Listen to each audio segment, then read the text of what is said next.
Trash like you doesn't belong behind a rig like this. You stole it, and you're busted.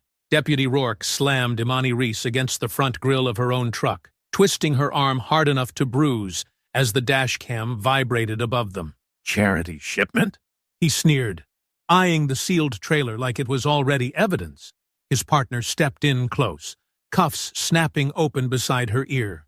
Probably stuffed with something dirty. Gravel ground beneath her boots as his grip tightened, meant to intimidate, meant to degrade. Rourke leaned in, breath hot with certainty. He thought he was breaking a trucker. He had no idea he'd just laid hands on a former Delta Force commander trained to end threats exactly like him. Before continuing, comment where in the world you are watching from, and make sure to subscribe, because tomorrow's story is one you can't miss. The afternoon sun cast long shadows across Route 23 as Imani Reese guided her 18-wheeler through Pine Hollow County. Her eyes scanned the road ahead, taking in the empty stretches between the sparse trees that gave the county its name. The sealed trailer behind her carried medical supplies bound for a veterans' charity 2 states over. The dash cam's tiny red light blinked steadily on her windshield, a quiet guardian recording every mile. Imani kept her speed exactly at the limit, hands at 10 and 2, maintaining the discipline that had become second nature long before she'd started driving trucks. Blue and red lights exploded in her side mirror. Imani checked her speedometer again, though she already knew what it would show. The patrol car's lights strobed closer, and she eased her rig onto the gravel shoulder, positioning it carefully to keep the dash cam's view clear. 2 deputies emerged from the patrol car. The taller one swaggered toward her cab, hand resting casually on his belt.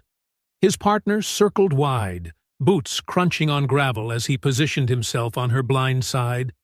"Out of the truck!" the tall deputy barked before she could reach for her license. "Hands where we can see them."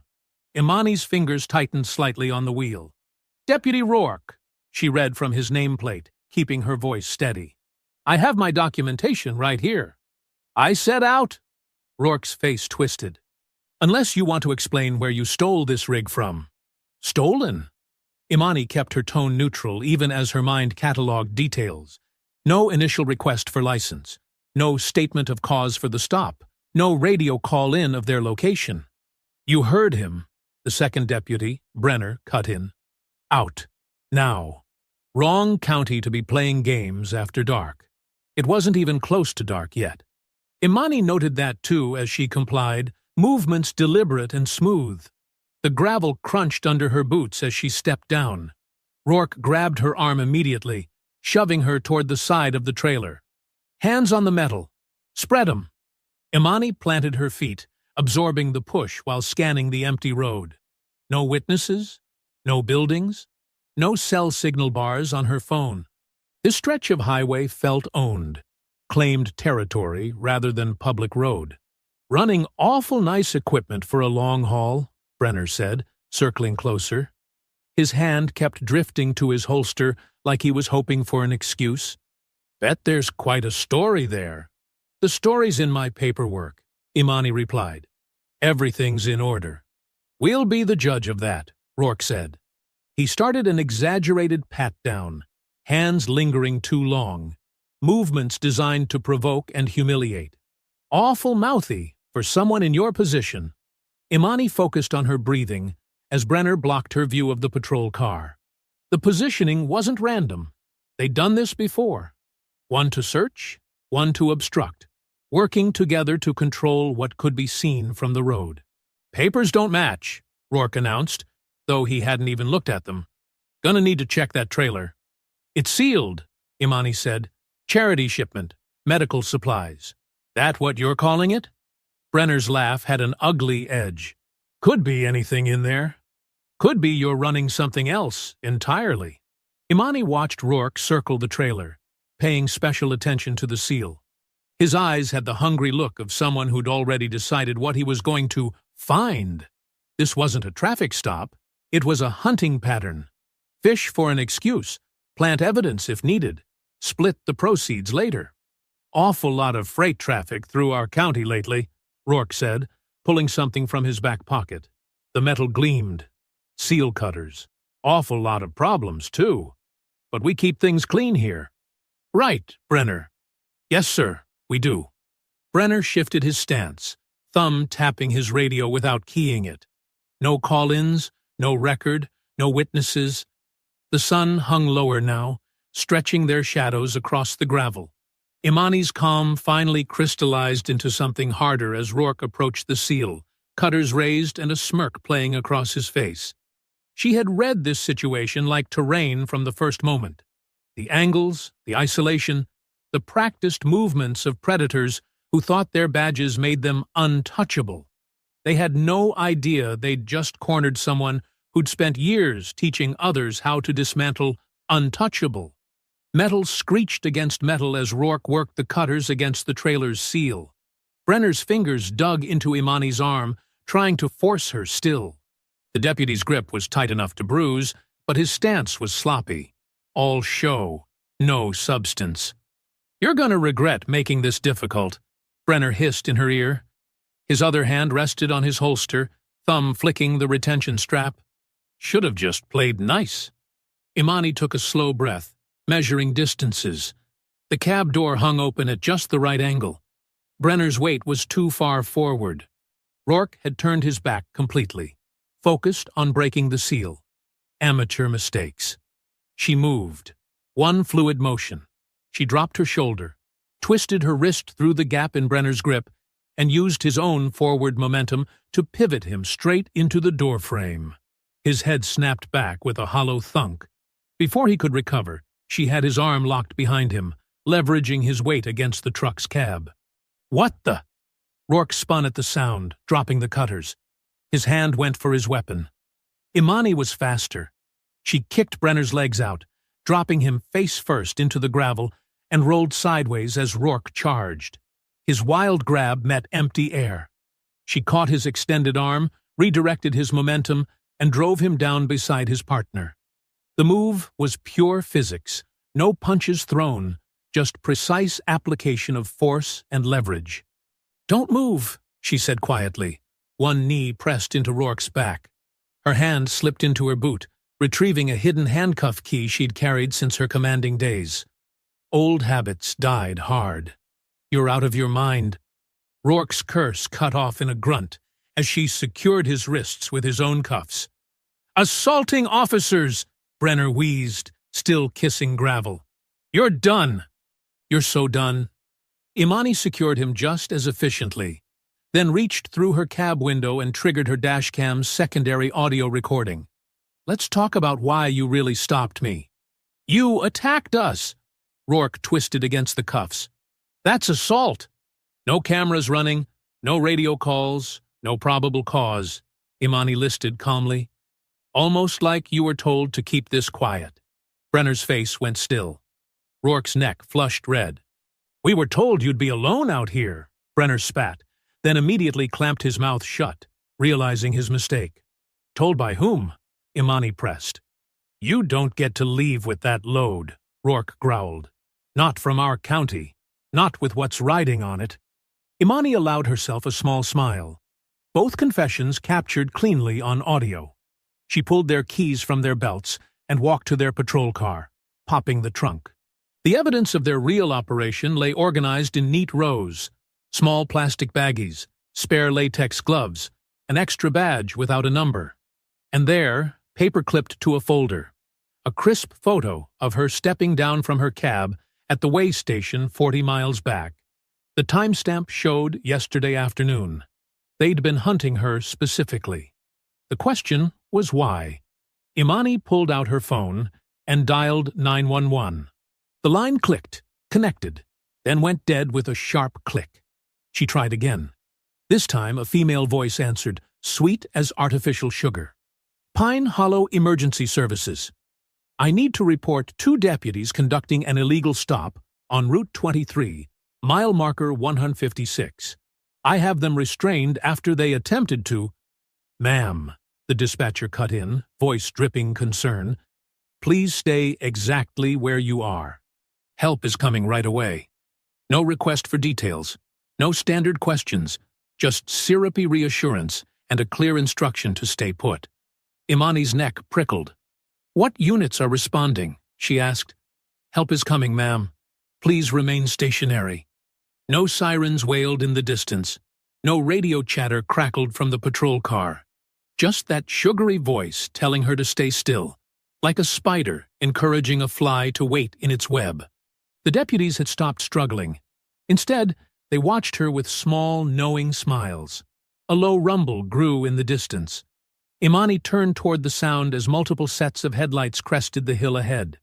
The vehicles moved fast, running dark, no light bars, no sirens.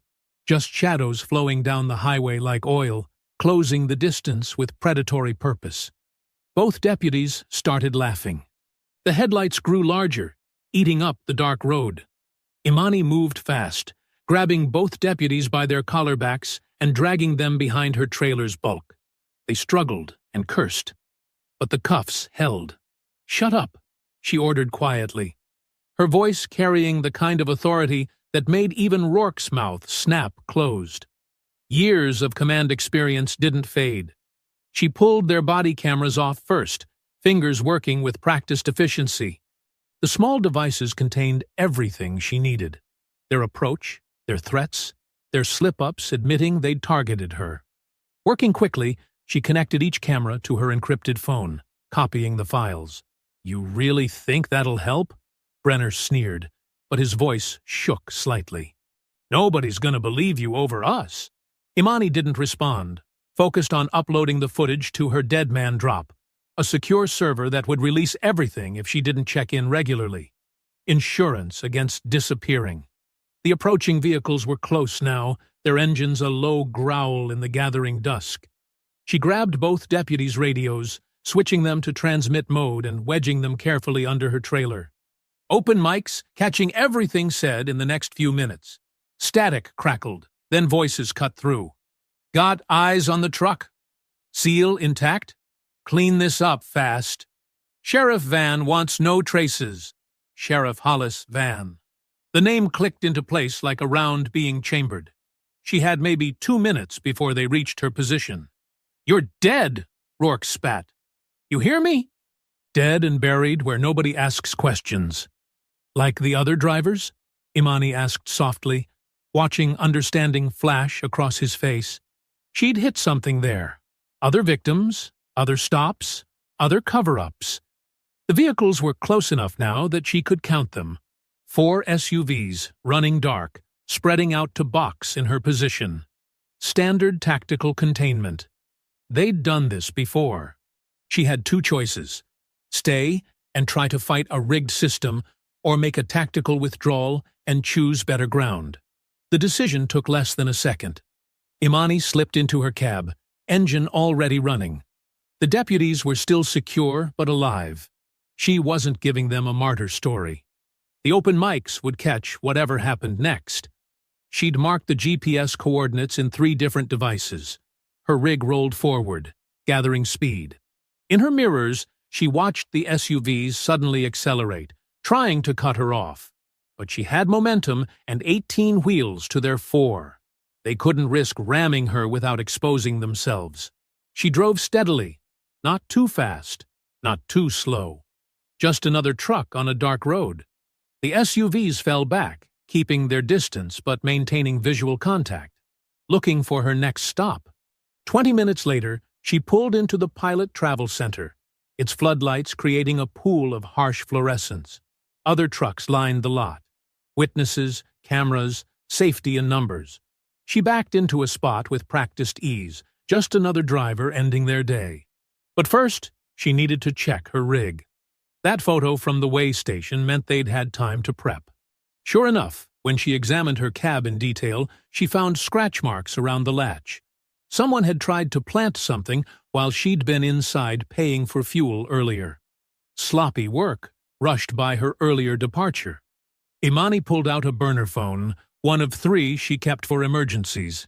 She dialed a number from memory, one given to her by another veteran who'd sworn by its reliability. "Preaches Auto," a deep voice answered. "We're closed." "I'm calling about the veteran's discount," Imani said quietly. using the code phrase from her network. A pause. Who vouched? Marcus Turner, third group. Another pause. Hold on.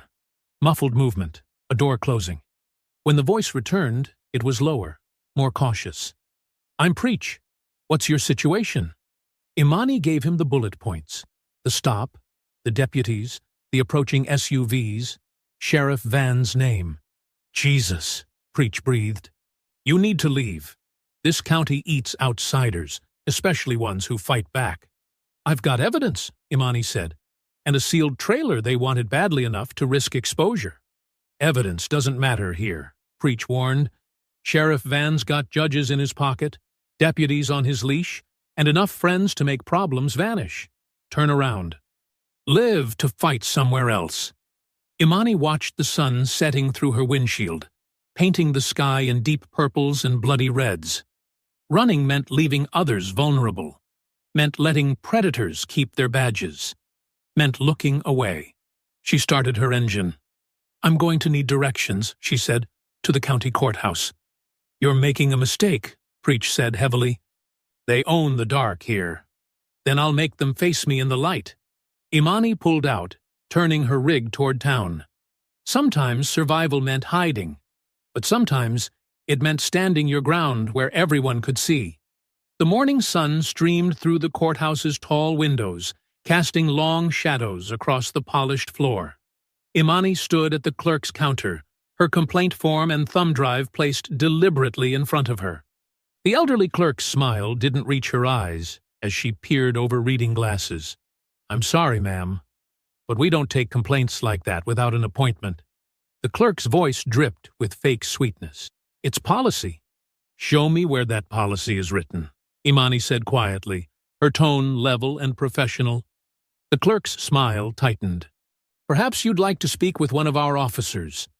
A desk sergeant appeared, his badge reading Matthews. He squared his shoulders, trying to make his presence intimidating. What seems to be the problem here? I need to file a complaint about Deputies Rourke and Brenner, Imani stated clearly, regarding an illegal stop and attempted theft yesterday evening. Matthews made a show of shuffling through papers.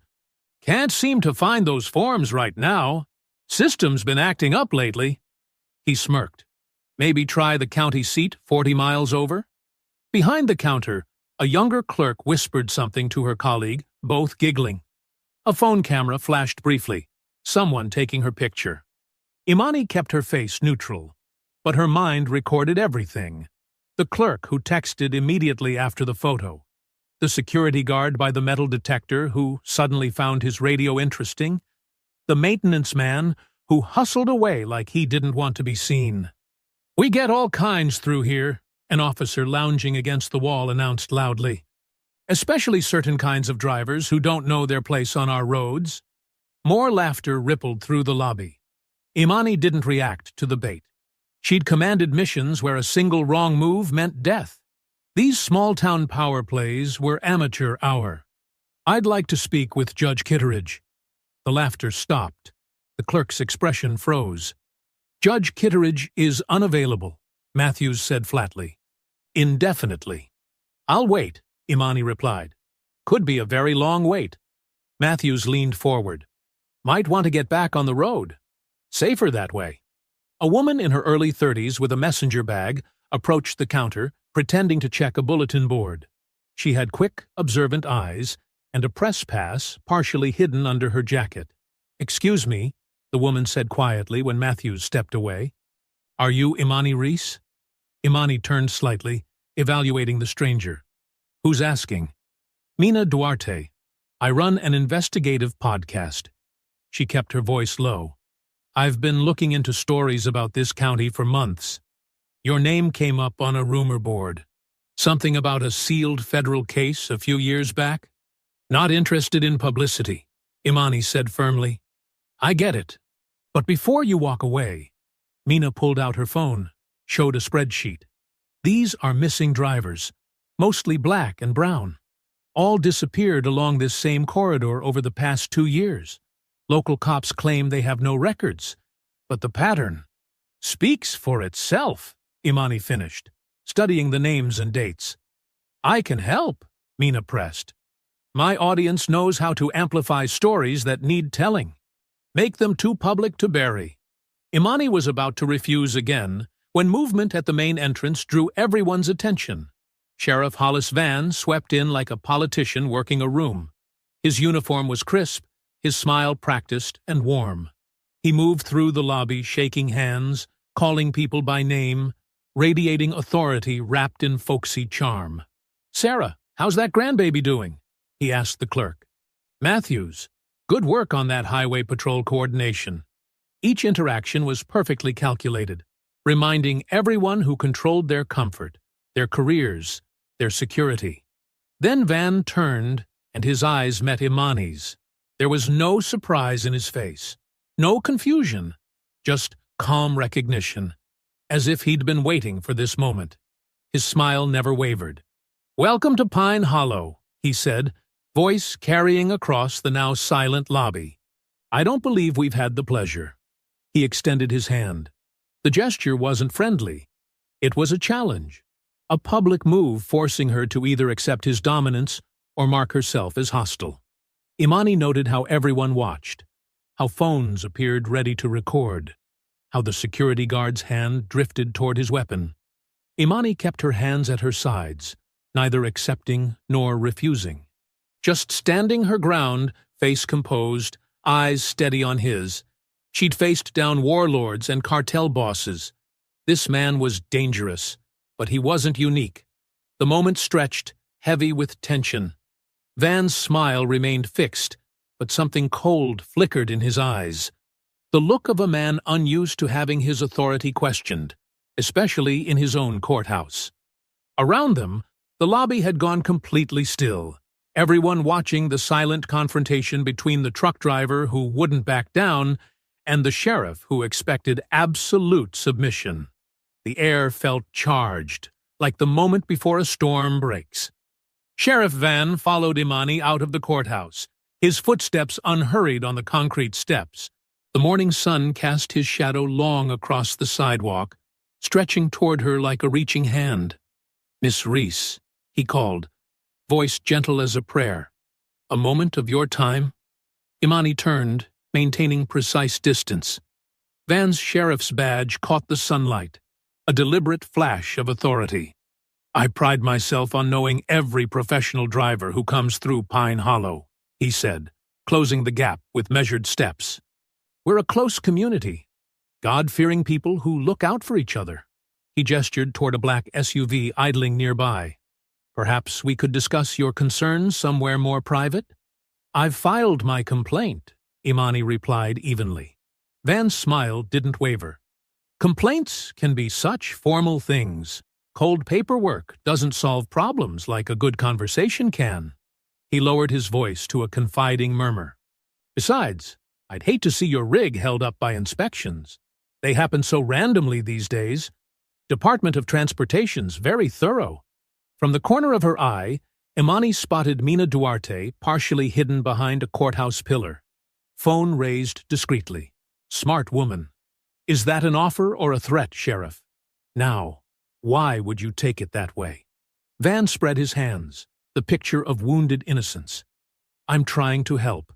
These roads can be dangerous for outsiders who don't understand local ways." "I understand plenty," Imani said. "Do you?"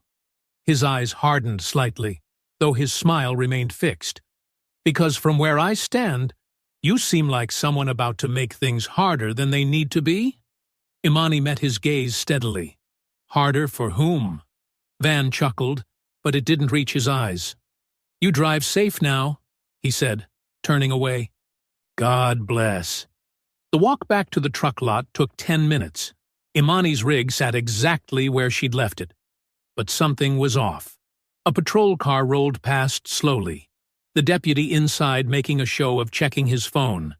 Near her trailer, fresh boot prints marked the gravel. When she got closer, she saw it. Someone had photographed her cargo seal, documenting it for whatever story they planned to tell later. 20 minutes later, she pulled into Preach's auto shop. The old mechanic waited by the bay door, expression grim. He waved her around back, out of street view. "They're watching," he said, as she killed the engine. Been driving past all morning. Inside the shop office, Preach poured coffee into styrofoam cups. His hands were grease-stained but steady. County uses these roads like their personal ATM, he explained. Traffic stops, civil asset forfeiture, mysterious fines that vanish if you know who to pay. He settled into a creaking chair. But it's more than money. They target folks who don't fit their idea of who belongs here. How long? Imani asked. Got worse when Van took office. Man talks Jesus, but practices something else entirely. Preach glanced out the grimy window. You eaten today? Imani shook her head. Preach pulled a sandwich from a small fridge, wrapped in wax paper. Not much, but it's clean, he said. She'd just taken her first bite when the sirens started. Red and blue lights strobed through the window glass, painting the walls in emergency colors. Car doors slammed. Heavy boots crunched on gravel. Pine Hollow Sheriff's Department. Anonymous tip about suspicious activity. Deputies swarmed the property, weapons drawn. They pushed past Preach's protests, spreading through the shop like a virus. Tools clattered to the floor. Drawers crashed open. Filing cabinets tipped with metallic shrieks. Well, well, a deputy called out. What do we have here? Near Imani's truck, he crouched, pointing at small plastic bags lying suspiciously clean against the tire well. They hadn't been there 10 minutes ago. The staged discovery was almost insulting in its obviousness. Imani pulled latex gloves from her pocket. She'd learned long ago to carry them, and carefully photographed everything. The bags, their placement, the deputy's position, the angle of the lights, evidence against their evidence. A different deputy shouldered close, tobacco on his breath. Way I see it, he growled. You're leaving here in cuffs. Only question is whether you walk to the car or get dragged. The shop lights flickered once, twice. Then darkness swept in as the power died, leaving only the swirling red and blue emergency lights to illuminate the scene. In that strobing darkness, every shadow looked like a threat, and every threat wore a badge. The emergency lights painted violent patterns across the darkened shop interior. Tools cast twisted shadows on the walls, transforming the familiar space into something sinister. Preach moved with deliberate slowness, positioning himself between Imani and the advancing deputies. This is my property, he said, voice steady despite the tension. You're overstepping. Shut it, old man, one deputy snapped. You're interfering with a lawful search. Through the shop's grimy windows, Imani spotted Mina Duarte in her parked car, phone held up like a shield, though her hands visibly shook. Smart woman, keeping distance while documenting everything. The lead deputy grabbed Preach's arm, spinning him roughly against the wall. The sound of his body hitting metal echoed through the shop. You want to obstruct justice? Fine. Here's your citation for interfering with law enforcement. The handcuffs clicked shut around Preach's wrists, unnecessarily tight. The old mechanic didn't resist, but his dignity in the face of their bullying made the scene even more brutal. Imani's muscles coiled with combat-trained responses, but she forced herself still. One swing, one push, one moment of justified resistance. That's all they needed. She could already see the headlines they'd write. Violent trucker assaults officers during routine inspection. Instead, she reached for a different weapon. Procedure. Badge number 4479, she said clearly, reading it off the deputy's chest. You're conducting a warrantless search without probable cause or consent. Please state your reasonable suspicion for the record. The deputy's swagger faltered slightly. He hadn't expected this calm recitation of policy. And Officer Martinez, badge 5582, Imani continued, her voice carrying to where Mina's phone recorded. You've just detained a property owner for requesting identification during an unannounced search. Department policy requires you to document your justification. She pulled out her own phone, keeping it visible. I'd like both of you to repeat your probable cause for this inspection. Slowly and clearly, please. The deputies exchanged glances. Their script hadn't prepared them for someone who knew the rules better than they did. "You trying to play lawyer?" Martinez sneered, but his confidence had cracked. "No," Imani replied. "I'm ensuring proper documentation of an official law enforcement action. Would you like to contact your supervisor to confirm procedure?" The mention of supervision shifted the energy. The deputy's aggression deflated like a punctured tire, replaced by uncertainty. They'd expected fear, resistance, maybe even violence, anything that would justify escalation. Instead, they faced something worse: accountability. "We're done here," the lead deputy announced, trying to salvage authority. "But those bags stay where we found them. Evidence in plain view." He unlocked Preach's handcuffs with deliberate roughness, shoving a citation into the mechanic's chest. The amount would be carefully calculated, enough to hurt, not enough to justify court costs fighting it. Preach rubbed his wrists as the deputies retreated, their boots crunching on scattered tools and debris. The power flickered back on, harsh fluorescent light revealing the chaos they'd left behind. Tools scattered everywhere, drawers hanging open, papers strewn across the floor. The planted bags sat accusingly near Imani's truck, a silent threat. "You okay?" Imani asked Preach. He nodded, straightening his shirt with dignity. "Nothing I haven't seen before. But you—" He looked at her with concern. "They're not done with you." "I know." Imani checked her watch. "I need to move the rig before sunrise." She spent the next few hours practicing every counter-surveillance technique she'd learned in her previous life. 3 careful turns down side streets, watching for taillights. 2 complete stops, letting any followers reveal themselves. 1 long loop through an industrial park, noting every vehicle that matched her path. They were following her, of course. Not obviously. They'd learned from her exposing their roadside tactics. But she spotted the same unmarked sedan at 3 different intersections and a patrol car that kept appearing just within sight. The pre-dawn air was heavy with humidity when she pulled into a 24-hour diner's parking lot. Mina's compact car was already waiting, its driver hunched over a laptop, surrounded by empty coffee cups. "I can help," Mina said as soon as Imani approached. "We blur faces, distort voices, protect sources.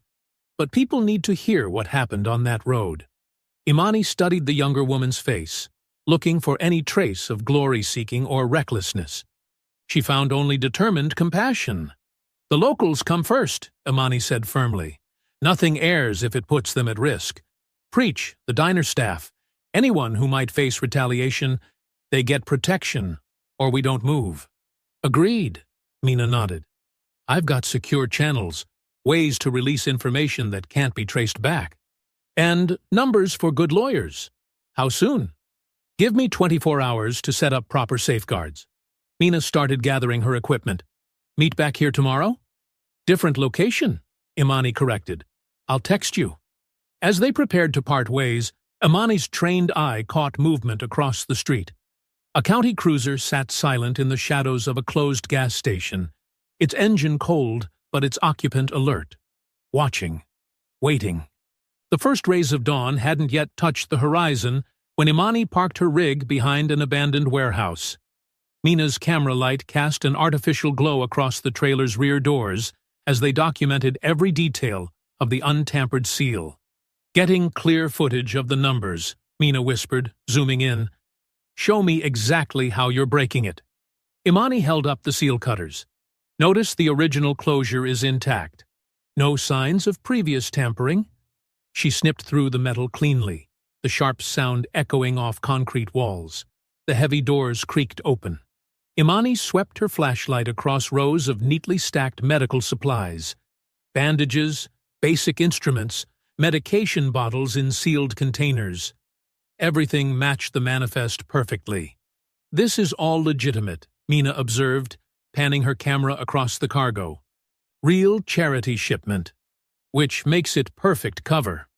Imani ran her hands along the trailer's inner wall, finding the subtle seam she'd suspected existed. Her fingers caught a hidden latch, and a false panel popped loose. Tucked inside was a small encrypted drive, barely larger than a pack of gum. The label bore a series of numbers and letters that made Imani's jaw tighten. She recognized the formatting used by veterans' nonprofits for sensitive financial data.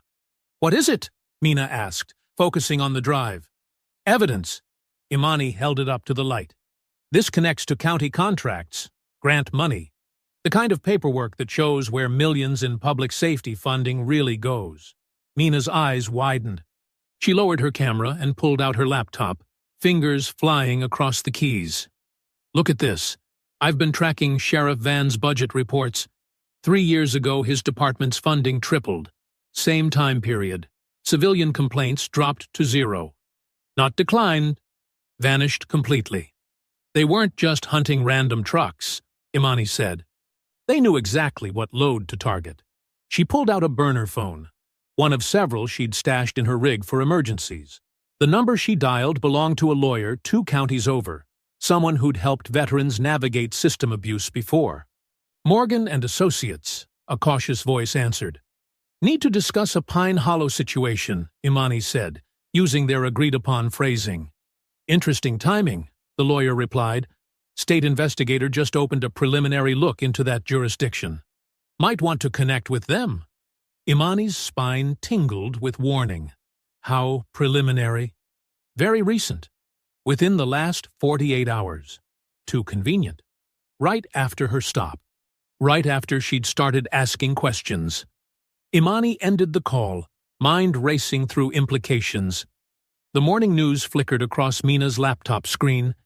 Deputy Kyle Brenner's face filled the frame, his wrist wrapped in pristine white bandages. The caption read, "Local deputy attacked during routine stop."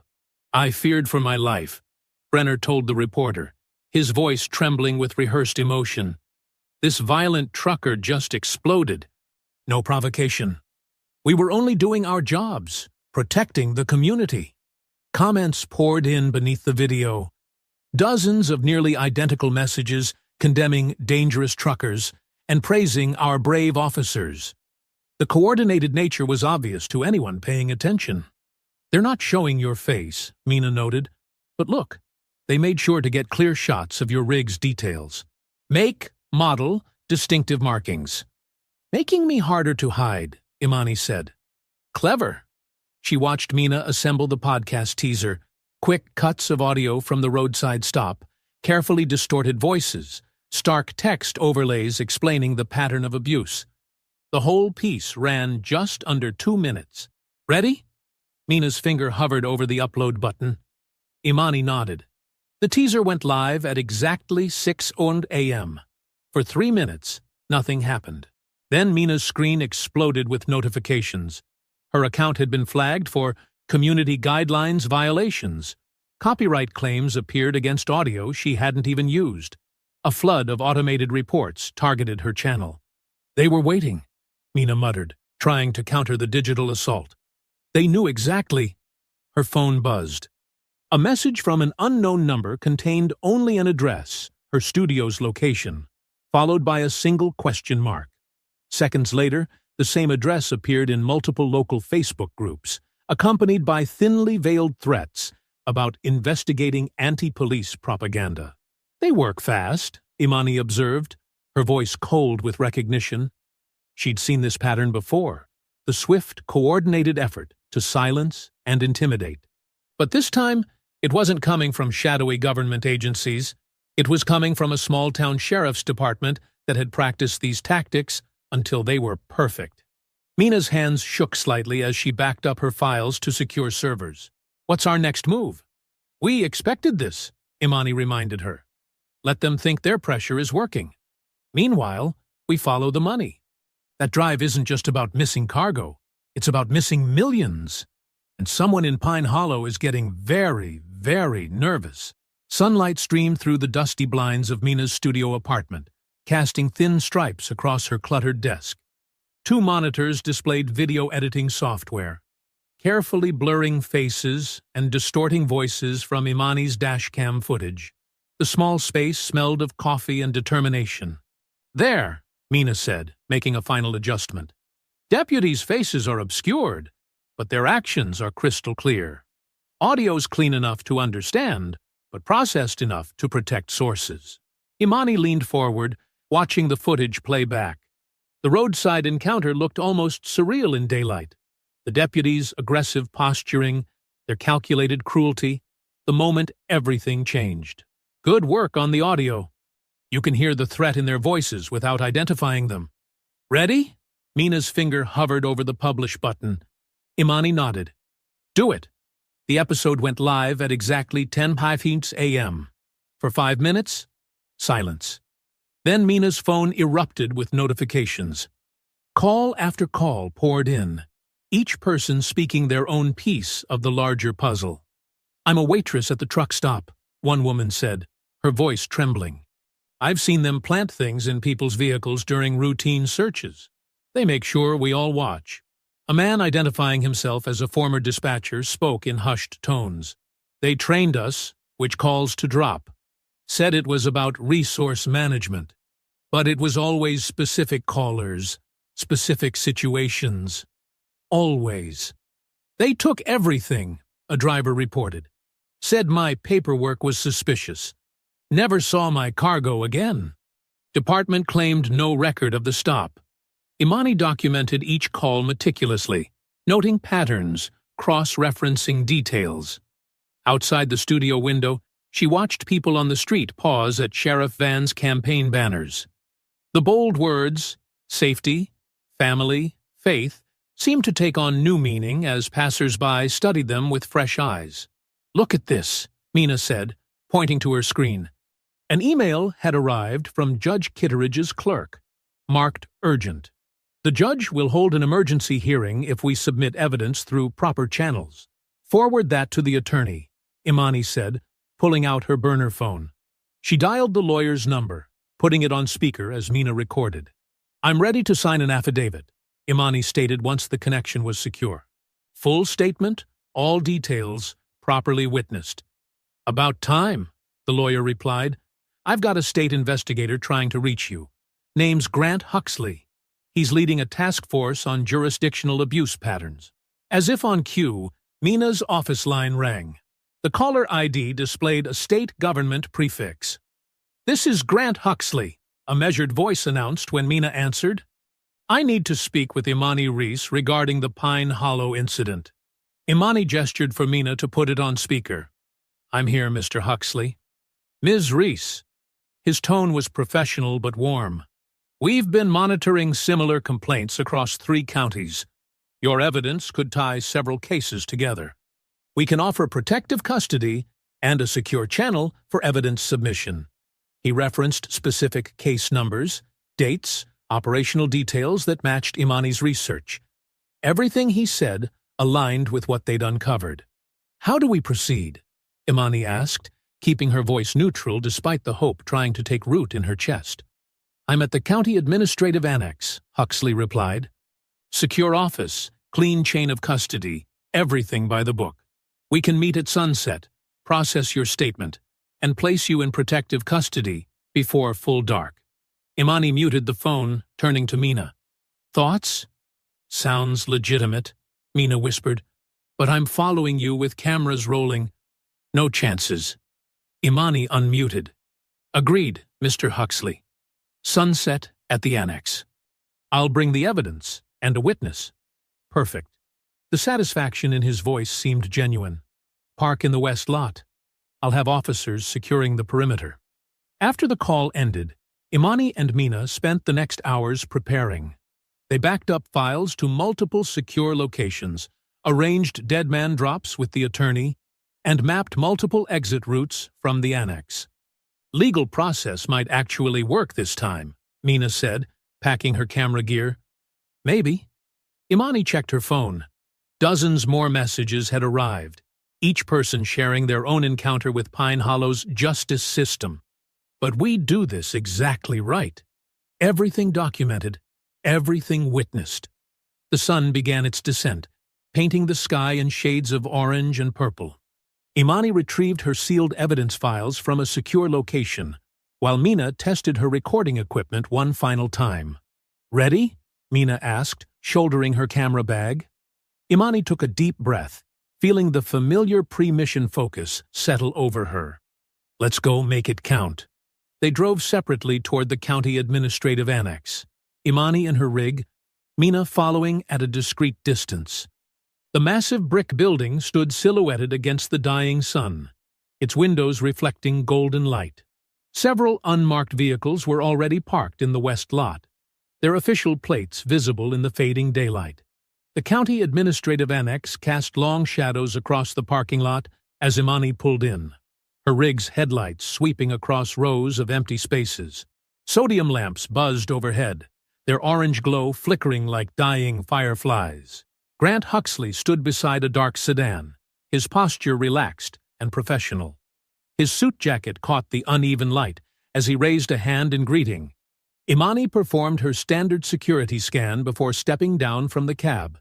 Exits, cameras, sightlines. 3 unmarked vehicles were positioned at strategic points around the lot. Their placement felt deliberate, almost tactical. Mina parked her car at a careful distance, camera already recording. She gave Imani a subtle nod as she adjusted her lens. "Ms. Reese." Huxley's smile was practiced and warm as he extended his hand. "Thank you for trusting the process. We'll handle this by the book." His handshake was firm, but not aggressive. His eyes stayed locked on hers, radiating calm authority. Everything about him suggested competence and control. "Let's start with the evidence documentation," he said, gesturing toward the building's side entrance. "Standard procedure requires us to—" 2 state troopers emerged from the shadows, moving with synchronized purpose. Their boots scraped against the asphalt as they flanked Imani's truck. "We'll need to secure the vehicle first," one announced, already reaching for the door handle. "Safety protocols. I haven't consented to any search," Imani said, her voice clear and steady. "Do you have a warrant?" The troopers exchanged glances, then continued as if she hadn't spoken. One climbed into the cab, while the other maintained position, hand resting casually on his weapon. "This is standard protective custody procedure," Huxley explained, his tone reasonable but firmer now. "We need to ensure there are no threats or contraband before processing your evidence." Mina stepped closer, phone raised. "I'm recording this interaction for documentation purposes." A third trooper materialized beside her, blocking her shot with his body. "Ma'am, I need you to step back to a safe distance." "I'm press," Mina protested. "I have the right to—" "Back up," the trooper repeated, advancing until Mina was forced to retreat or make contact. "This is an active investigation scene." The first trooper's voice cut through the tension. "Got something here." He emerged from the cab holding a small plastic bag between gloved fingers. The contents caught the sickly orange light. "Appears to be narcotics, located under the driver's seat." Imani's face remained composed, but her eyes hardened. "That's not mine. I did not consent to this search, and I maintain that it's unlawful." "Face the vehicle, please," the second trooper ordered, producing handcuffs. "Hands behind your back." "I want it on record that this is a planted substance," Imani stated clearly, knowing Mina's camera was still rolling from its new position. "This is a coordinated setup using unlawful search procedures." The cuffs snapped shut with unnecessary force. The troopers turned her toward the waiting cruiser, making sure she was fully visible to any watching eyes. Their grip on her arms was intentionally tight, not enough to leave marks, but enough to assert dominance. "We'll log your complaint," Huxley said smoothly, reaching for the evidence files Imani had brought. "I'll make sure these are properly processed." The thumb drive disappeared into his pocket with practiced efficiency. Through it all, Imani kept her breathing steady. She noted faces, name tags, unit numbers, building her mental map of the operation. The troopers' movements were too clean, too rehearsed. This wasn't standard procedure, it was choreography. "You have the right to remain silent," one trooper began reciting as he guided her into the back seat. The words felt hollow, a ritual stripped of meaning. Mina's voice carried across the lot. "This is being documented. We have multiple recordings of—" "Clear the scene," a trooper ordered, stepping toward her. "Or we'll cite you for interference." The cruiser door slammed shut with finality. Through the window, Imani watched Huxley speak quietly into his phone. her evidence files tucked securely under his arm. His calm smile never wavered. They drove her through empty streets, past closed shops and dark houses. The county jail rose up like a concrete monument to small-town power, its few lit windows glowing like predatory eyes. The booking process was efficient and impersonal. Forms were filled, fingerprints taken, possessions logged. Each step felt predetermined, as if following a script written long before she arrived. Steel doors clanged shut behind her as they led her to a cell. The sound echoed through the corridor like a judge's gavel, marking the end of one phase and the beginning of another. Through the narrow cell window, Imani caught movement in the hallway. Sheriff Hollis Van's distinctive silhouette appeared, backlit by fluorescent lights. He stood with the easy confidence of a man in his own domain, hands clasped behind his back, watching. The building wasn't just his jurisdiction, it was his theater, and every arrest was a performance designed to reinforce his control. The holding cell smelled of industrial cleaner and stale air. Imani sat motionless on the thin mattress, her back straight against the concrete wall. Her breathing remained measured and controlled as she absorbed every detail of her surroundings, the hollow echoes of footsteps, the mechanical whir of cameras, the precise timing of guard rotations. Through the narrow window in her cell door, she could see Mina pacing in the lobby, gesturing emphatically as deputies blocked her path. Their shoulders formed an impassable wall of beige uniforms. "Ma'am, visiting hours are over," one deputy repeated for the third time, his voice carrying down the corridor. "I'm her legal representative's designated investigator," Mina insisted, holding up her credentials. "I have the right to—" "Not without the sheriff's approval," another deputy cut in. "That's county policy." The mention of the sheriff summoned him like an invocation. Hollis Van appeared in the doorway, his presence filling the space with practiced authority. He wore a crisp uniform and a smile that could charm voters or terrify prisoners, depending on his needs. "Ms. Duarte," he said warmly, "why don't you head home? Get some rest. These things have a way of working themselves out." Mina stood her ground. "I'm documenting everything, Sheriff. Every denial of access, every violation of procedure." "Of course you are." Van's smile didn't waver.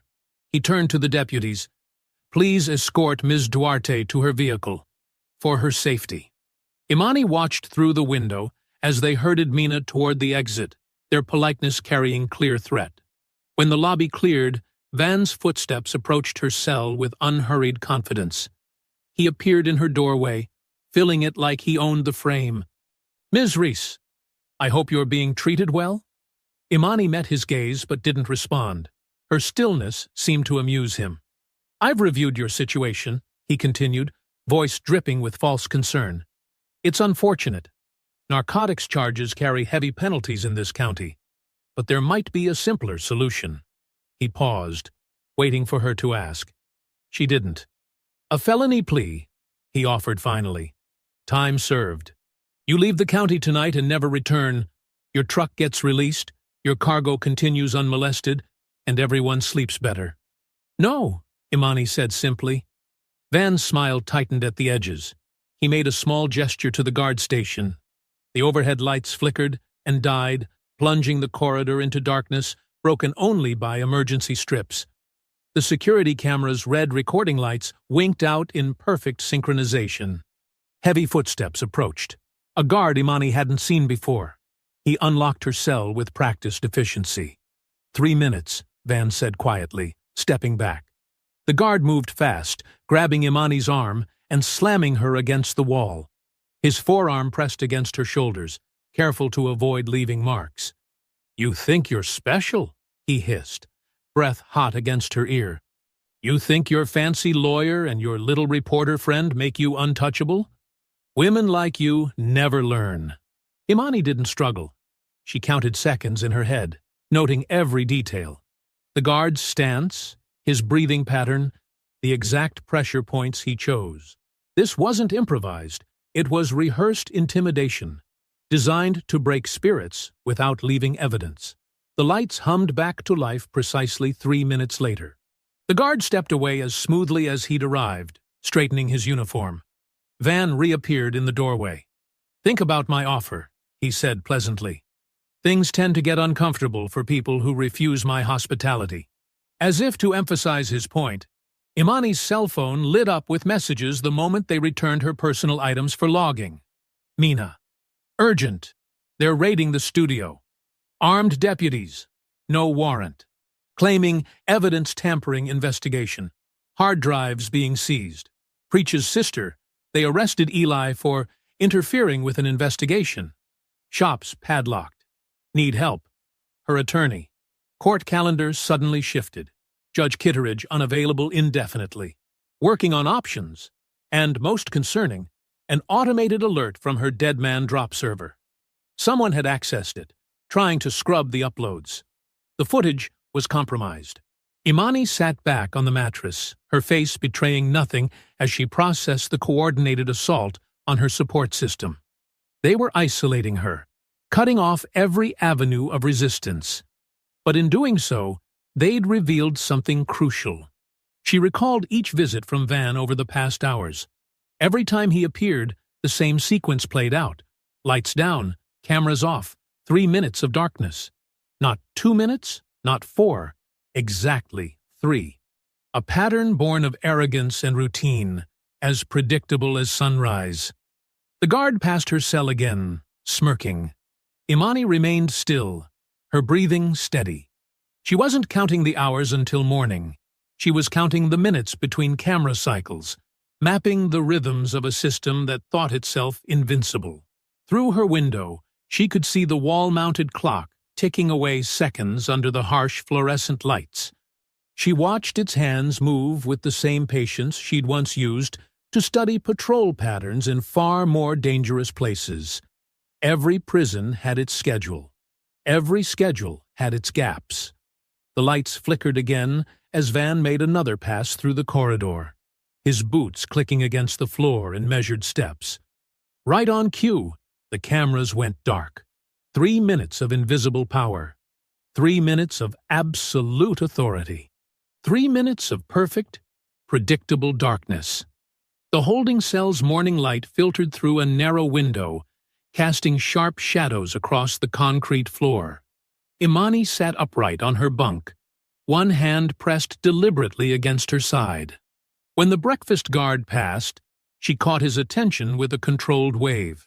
"I need medical attention," she said, her voice steady and professional. "I'm experiencing chest tightness and numbness in my left arm." The guard paused, frowning. "You seemed fine last night." "I'm documenting symptoms as they develop," Imani replied, using the precise language she knew would trigger protocols. "And requesting this be logged for liability purposes." He studied her for a moment, then reached for his radio. Imani noticed how he angled away. Standard procedure for calling in sensitive information.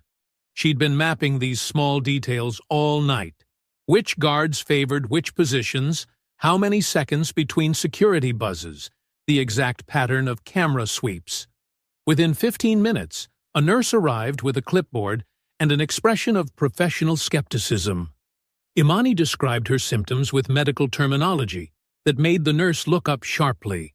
"Previous cardiac history?" the nurse asked, wrapping a blood pressure cuff around Imani's arm. "Everything's in my medical file," Imani said. "I need this complaint logged, please, with timestamps."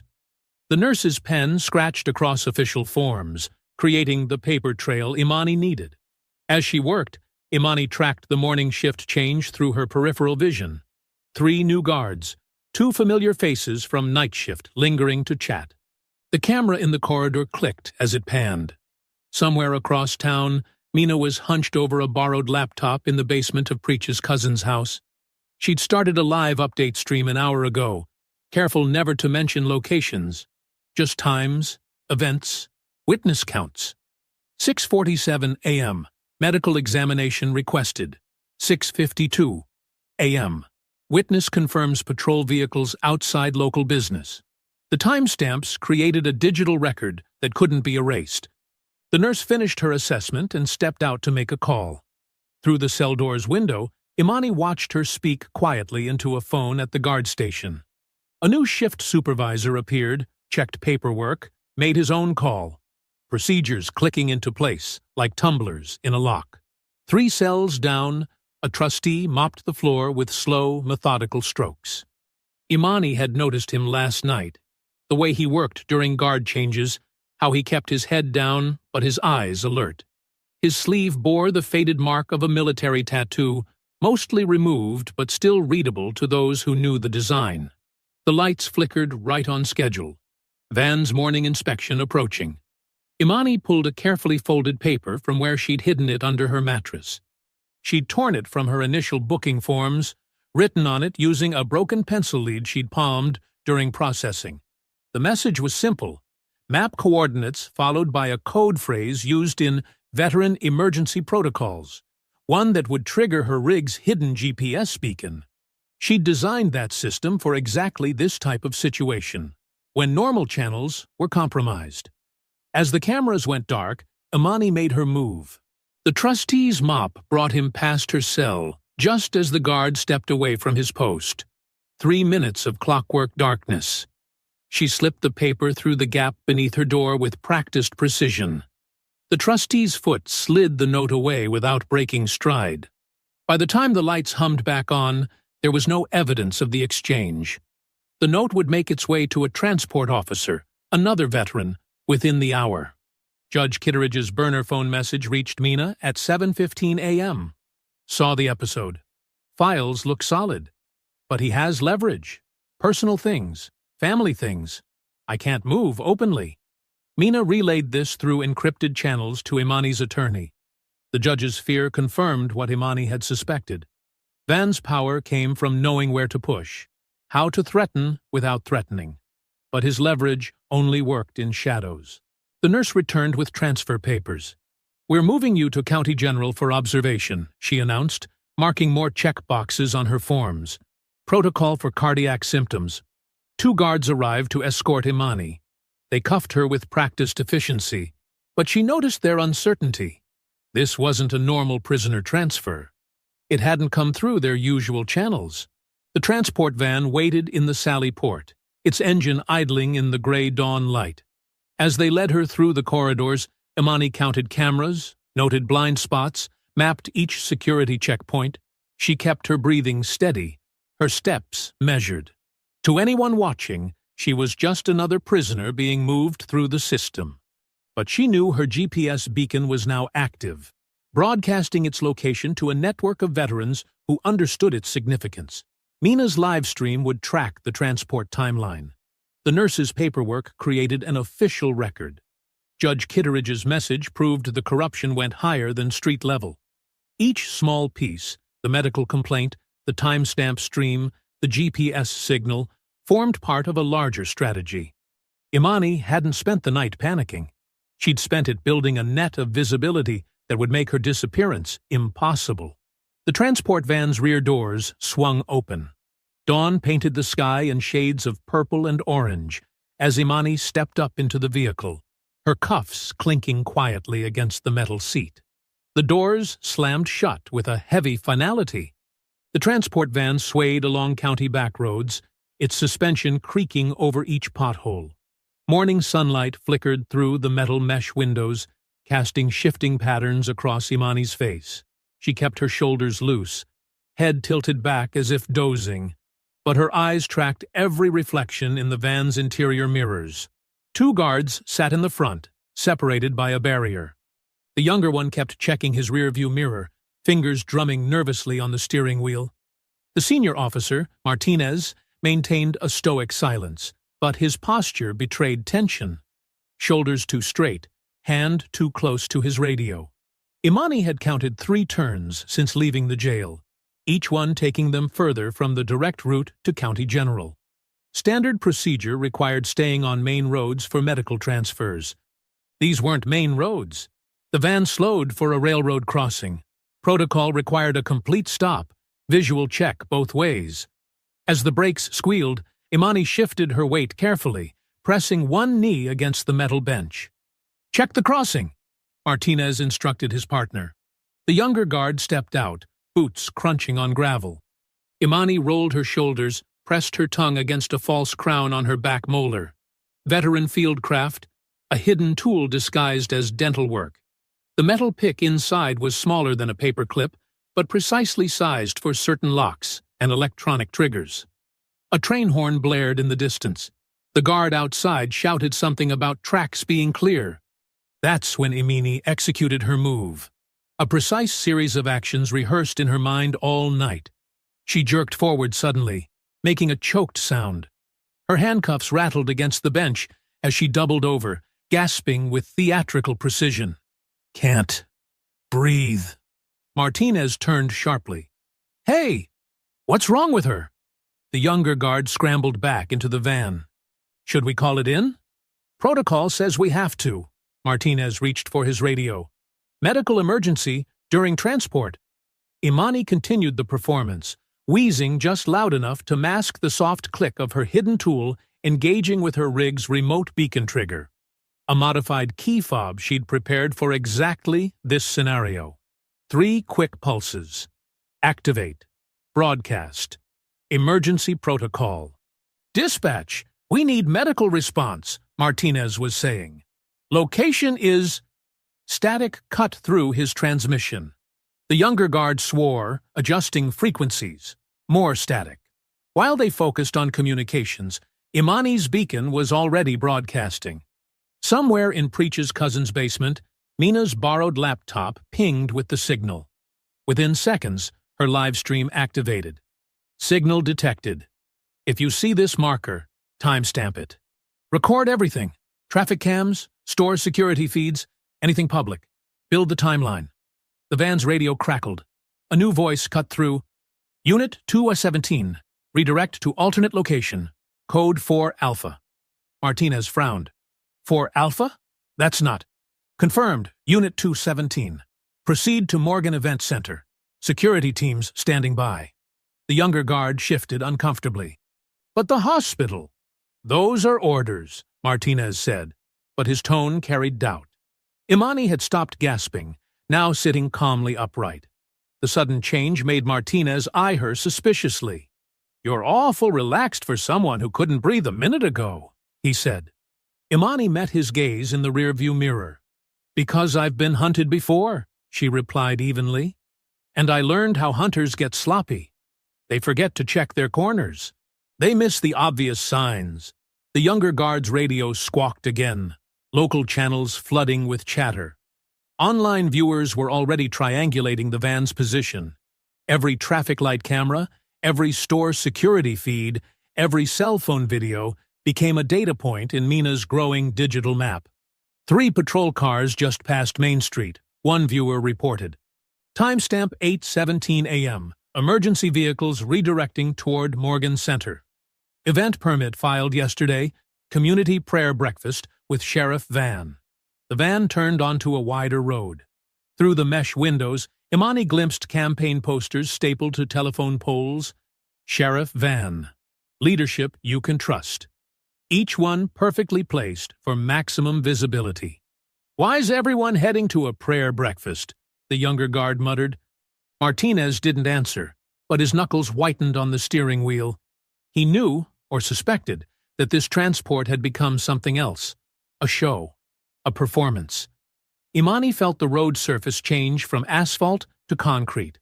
The van slowed, turning into what sounded like a larger lot. Voices filtered through the walls, a crowd gathering. Camera shutters clicked. Someone was testing a microphone. Unit 2117. Proceed to rear entrance, dispatch instructed. Security team will escort prisoner. The van rolled to a stop. Through the windows, Imani saw the Morgan Event Center rising above them, all glass and polished stone.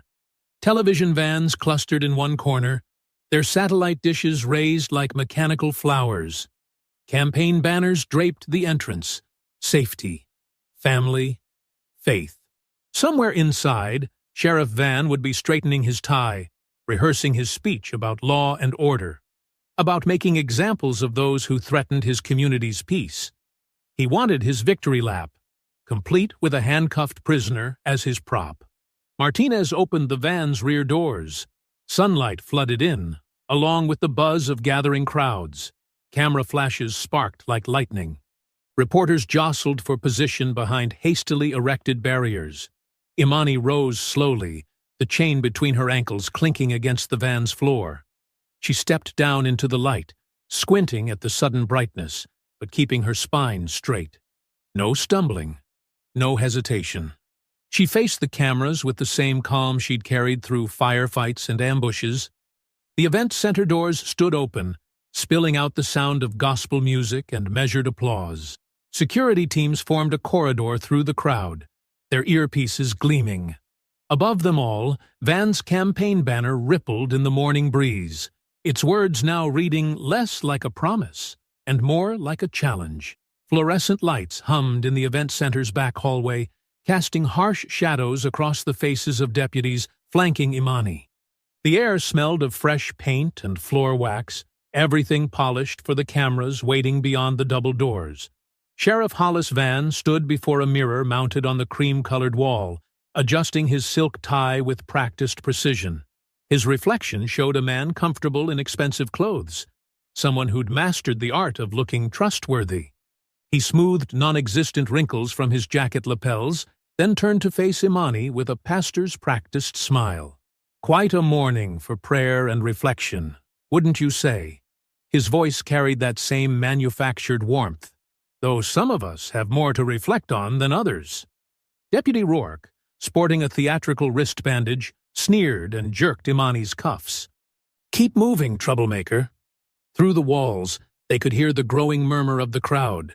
Local media, church groups, politicians, all gathering to witness Van's carefully orchestrated message about law and order in Pine Hollow County. Mina's live stream counter ticked steadily upward. Viewers poured in, sharing screen recordings and clips. Someone posted an old video of Rourke at a police fundraiser, bragging about cleaning up the county roads.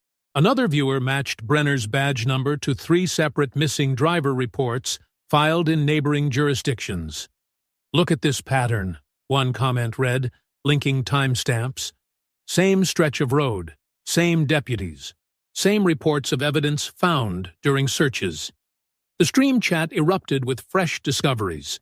Photos of Van's expanding property holdings, screenshots of county budget irregularities, links to complaint forms that mysteriously vanished from official websites. A side door opened, bringing a burst of morning air. Judge Lorraine Kitteridge entered, her face drawn tight as a bowstring. Her clerk trailed behind, clutching a leather portfolio and looking like he wanted to disappear into the wallpaper. The judge's eyes swept the hallway, taking in the deputy's posturing, Van's calculated calm, Imani's restraints. Van's smile widened. "Judge Kitteridge, so pleased you could join us for this important community moment." Before she could respond, a stagehand appeared. 2 minutes, Sheriff," Van nodded, straightening his already straight tie once more. "Time to remind everyone what real leadership looks like." He gestured to the deputies. "Bring her. Let's show Pine Hollow how we handle threats to public safety." As they moved toward the stage entrance, Imani caught sight of someone in the small crowd of organizers and assistants. A young woman wearing an event staff badge, but her fingers moved across her phone with familiar urgency. One of Mina's helpers, positioned exactly where they'd planned.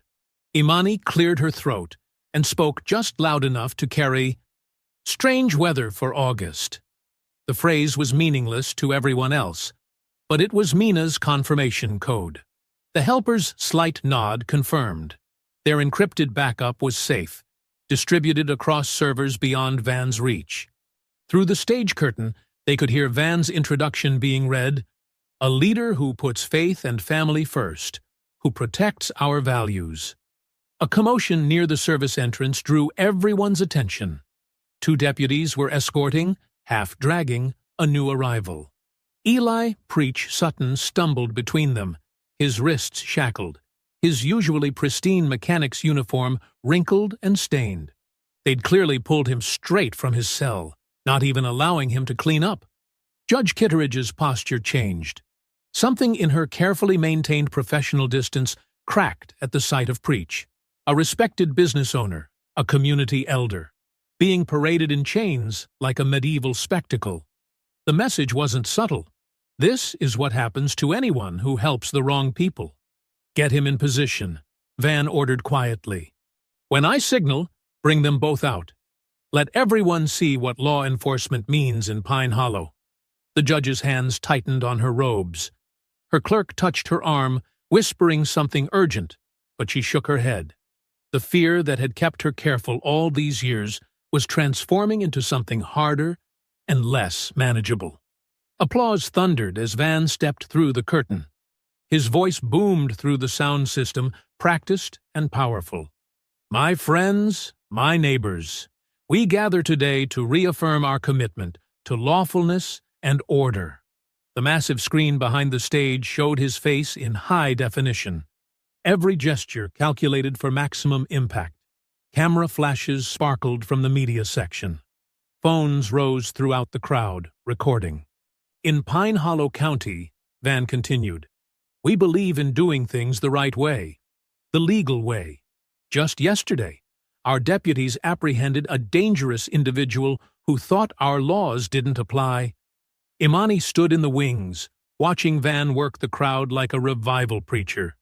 Deputies shifted impatiently, eager for their cue to drag out their prisoners.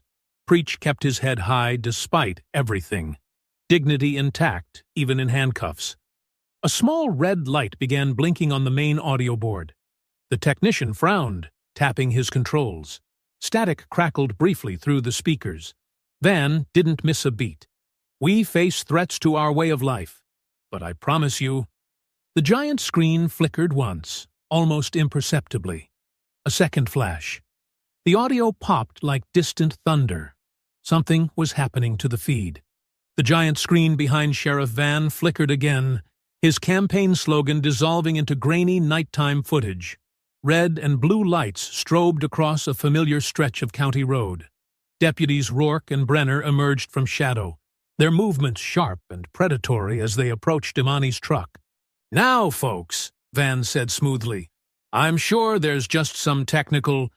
The deputies' voices cut through his reassurance, crystal clear through the event center's speakers. Where'd you steal this rig from? Rourke's sneer carried perfectly. Wrong county after dark, wouldn't you say? Gasps rippled through the crowd as they watched Brenner force Imani to her knees in the gravel. Every crude comment, every threatening gesture played out in high definition. Someone in the front row, a prominent church donor, covered her mouth in shock. This is obviously some kind of edited, Van started, but the footage continued relentlessly. The screen split to show the deputy's trunk inventory. Evidence baggies laid out like merchandise, spare gloves, the printed surveillance photo of Imani at the way station. Mina's steady narration laid out each piece. Pre-planned targeting, systematic harassment, pattern of predatory stops. State representatives in the audience began edging toward the exits. A county commissioner buried his face in his hands. The local news crews swung their cameras from Van to the screen and back, capturing his increasingly strained smile. These are serious allegations, Van said, gripping the podium. But I assure you... The next file appeared. Spreadsheets, bank records, property deeds. Each document connected seized assets and public safety grants to a web of private accounts. Red lines traced money flowing from traffic stops to shell companies, then to offshore holdings. Names highlighted themselves. Shell company directors matching Van's family members. Property purchases dated to major drug seizures. This is fake news, Van announced, forcing a laugh. Complete fabrication by troublemakers who... Movement at the side doors caught everyone's attention. Men and women in dark suits entered quietly, spreading along the walls. Their badges weren't local. These were state agents, summoned by the mounting public pressure, and Judge Kitteridge's hastily signed emergency orders. Van's voice rose, taking on a preacher's righteous tone. My friends, we're witnessing an attack on law and order itself. These so-called records are nothing but... The documentation is complete and verified. Imani's voice cut through his performance. She stepped onto the stage, still in handcuffs, but her presence commanded attention. The deputies flanking her suddenly looked unsure. "Chain of custody is maintained for all recordings," she continued, her tone precise and professional. "Dash cam footage, body cameras, and dispatch logs are preserved with timestamps. The roadside location where deputies Rourke and Brenner were left restrained but unharmed is logged at coordinates 34.729 north, 92.358 west. The pattern of 3-minute camera outages during sheriff visits is documented across multiple dates. She wasn't emotional or accusatory. She was methodical." The audience felt the shift. This wasn't an angry accusation. It was a battlefield report. "The medical supplies in my trailer were cover for financial documents meant to expose county contract fraud," Imani stated, "which is why an illegal stop was arranged using my photo from a compromised way station camera." Van grabbed the microphone. "This woman attacked officers. She's a criminal trying to—" "The officers were recorded admitting they were told I'd be alone," Imani continued calmly. "Their trunk contained pre-packaged evidence. Dispatch logs show a coordinated non-response. Judge Kitteridge has signed an order confirming probable cause for a full investigation." The state agents moved forward, their paths converging on the stage. Donors in the front rows physically recoiled from Van, creating distance between themselves and what was coming. "This is a mistake," Van announced, but his voice had lost its polish. "I've served this county faithfully for—" "Sheriff Hollis Van," one of the agents cut in, reaching for handcuffs.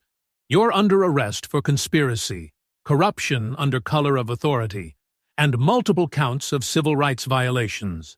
The crowd watched in stunned silence as the cuffs clicked around Van's wrists. His campaign banner still hung above the stage. Safety, family, faith.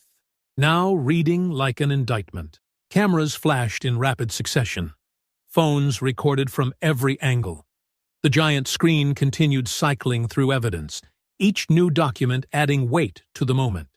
"This is what happens," Van tried one last time, "when we let outsiders into our—" "No!" Judge Kitteridge's voice rang out as she stood. "This is what happens when we finally stop letting fear silence the truth." The agents began reading Van his rights, their voices echoing through the sound system he'd arranged for his own glory. His practiced smile cracked completely, revealing the rage and panic beneath. He looked desperately toward his deputies, but they stepped back, already calculating their own survival. The audience that had gathered to witness his power now witnessed his fall instead. Every phone, every camera, every witness ensuring this moment couldn't be buried or denied. This wasn't just an arrest, it was the dismantling of a system, played out under lights Van himself had arranged. Backstage at the event center erupted into controlled chaos. State agents moved with practiced efficiency, reading rights and securing suspects, while local officers stood frozen, unsure which side of the dividing line they'd land on. Deputies Rourke and Brenner were brought in through separate doors, their expressions shifting from arrogance to panic as they realized the depth of their situation. The handcuffs clicked around their wrists, proper procedure this time, not their usual rough show of force. "You're under arrest for civil rights violations, conspiracy to commit evidence tampering, and abuse of authority under color of law," the lead agent announced, loud enough for everyone to hear. The deputies' faces drained of color as their badges were removed. Across the room, another agent was carefully unlocking Preach's restraints. The older mechanic rubbed his wrists, dignity intact despite everything they'd tried to take from him. His eyes met Imani's, a quiet nod of recognition between warriors who'd held their ground. Mina Duarte's phone kept streaming, her steady narration capturing every detail. State authorities are now taking multiple deputies into custody. Judge Kitteridge is reviewing emergency dismissals for unlawfully detained citizens. The task force appears to be seizing county records. Judge Kitteridge sat at a folding table that had been set up hastily, her back straight as steel as she signed official dismissals. Her hand moved with decisive strokes, no hesitation left in her movements. "Case dismissed with prejudice," she announced, stamping Imani's paperwork, "due to documented misconduct and unlawful search." She did the same for Preach's file, then began reviewing other cases marked for priority examination. The event center's main hall had transformed into something between a courthouse and a public confession. Townspeople who'd arrived expecting a sheriff's victory speech now stood in clusters, watching officers they'd feared for years being processed one by one. The badges that had seemed untouchable suddenly looked different, smaller, vulnerable to consequence. Mina's laptop chimed with donation notifications. Her listeners had mobilized, raising emergency funds in real time. 5,000 for Preach's shop repairs, she announced. 10,000 for legal defense funds to protect witnesses who come forward. The community is responding. State investigators moved through the space with purpose, serving warrants and securing evidence. "All county records are being seized immediately," the lead agent declared. "Missing persons cases from the corridor are being reopened. We're establishing a dedicated task force to review every traffic stop, every seizure, every complaint that was buried." Someone thrust a microphone toward Imani, asking for a statement. She shook her head, declining the spotlight. Instead, she spoke directly to the investigators. "What matters is concrete change. I want body camera audits, preservation of dispatch logs, and independent oversight of traffic stops. This isn't about speeches. It's about making sure no one else gets hunted on these roads." The morning light began seeping through the high windows, painting everything in clean, clear tones. Evidence technicians photographed documents. Witnesses gave preliminary statements. The machinery of real justice had engaged, grinding slowly but thoroughly. Preach stood near the exit, watching it all with quiet satisfaction. A small group of community members approached him, offering help to rebuild his shop. The terror that had kept everyone isolated was breaking apart in the dawn. Imani walked through the parking lot, her boots crunching on gravel still wet with dew. Her rig sat where she'd left it, now surrounded by evidence tape and protective barriers. She approached slowly, taking in every detail: the familiar curves of the cab, the sealed trailer that had carried more than charity goods, the windshield that had witnessed everything. The driver's door opened with its usual creak. Imani placed her hand on the steering wheel, feeling the worn grip spots that had become home. This wasn't just a truck anymore. It was proof that running and hiding weren't the only options. Sometimes standing your ground could change the ground itself. Mina appeared beside the cab, still recording but with her phone lowered. "What happens now?" she asked. "With you, I mean. They'll probably want you to testify." "First, I drive," Imani said simply. "These roads don't belong to them anymore. They need to see trucks rolling through, carrying witnesses instead of targets." She settled into the seat with the comfort of someone who knew exactly where she belonged. "I'll keep moving until the road stops being a hunting ground." The engine rumbled to life, a sound of purpose rather than escape. Morning sunlight caught the trailer's sides, making the charity logo gleam. Other trucks were pulling into the lot now. Word had spread through driver networks, and they'd come to see justice with their own eyes. Imani released the brake and eased forward, her rig moving with deliberate confidence. She wasn't running from Pine Hollow County. She was leading the way through it, showing others it could be done. The road ahead stretched clean and clear, belonging to everyone again. Behind her, the event center continued its transformation into a place of reckoning. But ahead, through the windshield, lay miles of asphalt that would carry different stories now. Stories of standing ground, of justice served, of roads reclaimed from those who'd tried to own them. If you enjoyed the story, leave a like to support my channel, and subscribe so that you do not miss out on the next one. On the screen, I have picked 2 special stories just for you. Have a wonderful day.